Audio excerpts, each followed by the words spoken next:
My phone rang and I was in the bathroom, so I missed my daughter's call. Immediately, I stepped out of the bathroom. I tried to call her back 3 times, but she didn't pick my call.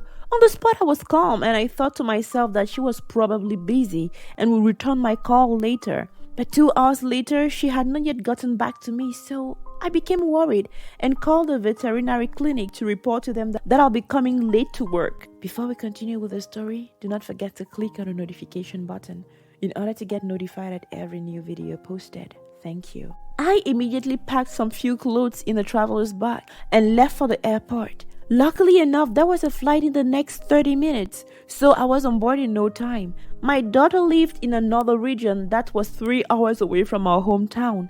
She worked as a laboratory technician in a very big hospital since 5 years.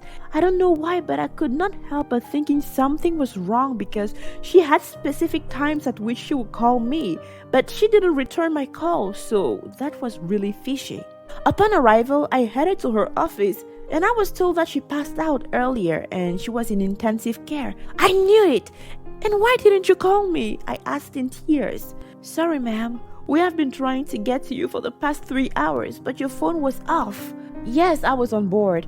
What happened to my daughter? She came to work smiling as usual, and after greeting every one of us, she went into her office and started work. After some minutes, she screamed, and when the other lab technician ran in, she said she had been pierced by a syringe she used to collect blood from an HIV patient, and after that, she just passed out. What? What have you people done to her? We have conducted a HIV test on her and some complementary tests, so we are waiting for the results. But I'm sure all is well, ma'am. Don't overthink about it. They'll be fine, the doctor said, with a reassuring smile on his face. They? What do you mean by they? Oh, I see. Lisa has not told you yet. I know it's not my place to tell you, but your daughter is pregnant. Tears ran down my cheeks and I was speechless. I sat there staring at my daughter who was sleeping like a baby. She was all I had left. Life had already taken my husband away from me, and here was my only ray of hope, caught in a situation and I couldn't even help her. I rushed to her house, made something for her to eat, and brought clean clothes for her. In the evening, she finally regained consciousness and was transferred to another room out of the intensive care section. As I entered her room, she burst into tears and grabbed me tight. Mom, why? Why me? Why can't I just be happy? She babbled in tears. 2 months ago, Gray finally got his dream job as a medical doctor with the Red Cross. He proposed to me, and before we could even celebrate, he was sent to Pakistan on a mission. And up till date, we haven't even spoken, and I don't even know how he's doing. A month later, I found out I'm pregnant. And today, this incident. Who will marry an HIV patient? Will he even believe me? What if... Oh, why me, Mom? She spoke as she burst into tears again. It's okay, baby. Don't draw any conclusion. I spoke as I wiped her tears with my hand gently. Lie down and I'll tell you a story I never told anyone before. I spoke as I placed her head on my lap and patted her hair slowly.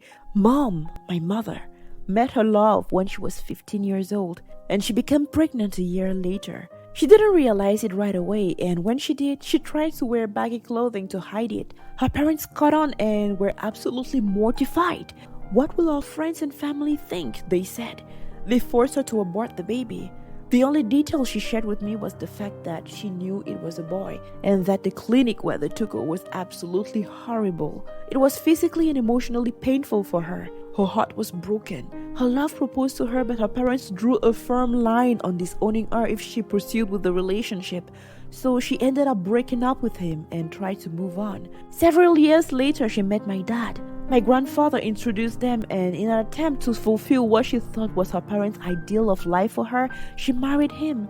She recalls telling him that she only felt friendship for him, and she told herself that she was going to try to fall in love with him.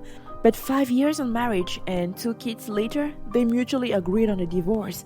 She tried loving this man with her body and soul, but they were just not a fit for each other. Fast forward 20 years after that, she met her first love back. They were extremely overjoyed to be back together. They spent a few weeks catching up and loving each other as never before.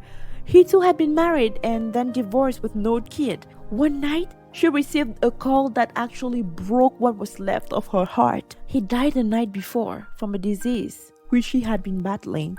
It has been 15 years since he passed, and Mom has never been with another man. She has his picture on her nightstand and wallet. She has become dependent on alcohol to numb the pain. My mom was never the same after he died. I saw a light in her eyes disappear that day. Yes, that is the reason why your grandmother is in that psychiatric home. I'm sure I never told you all of this. So, the doctor came in. Sorry for interrupting you, but I have the results here. You are doing perfectly well, Lisa. My daughter hugged me so tight as if she was never going to let go of me. The next day, she was discharged and given 2 weeks of rest. Grace showed up surprisingly the next day, and she told him everything. We are actually preparing for their wedding, which is in 2 months' time.